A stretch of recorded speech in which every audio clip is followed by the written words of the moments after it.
Praise the Lord. கர்த்தருக்கு ஸ்தோத்திரம். இன்றைய வசனம்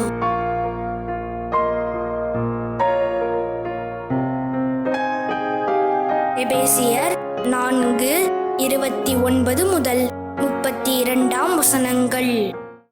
கெட்ட வார்த்தை ஒன்றும் உங்கள் வாயிலிருந்து புறப்பட வேண்டாம்.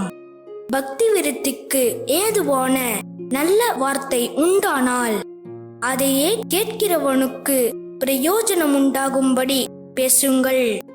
அன்றியும் நீங்கள் மீட்கப்படும் நாளுக்கென்று முத்திரையாக பெற்ற தேவனுடைய பரிசுத்த ஆவியை துக்கப்படுத்தாதிருங்கள்.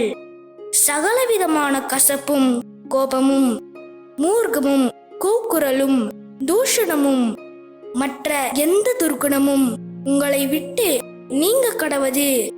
ஒருவருக்கொருவர் தயவாயும் மன உருக்கமாயும் இருந்து கிறிஸ்துவுக்குள் தேவன் உங்களுக்கு மன்னித்தது போல நீங்களும் ஒருவருக்கொருவர் மன்னியுங்கள்.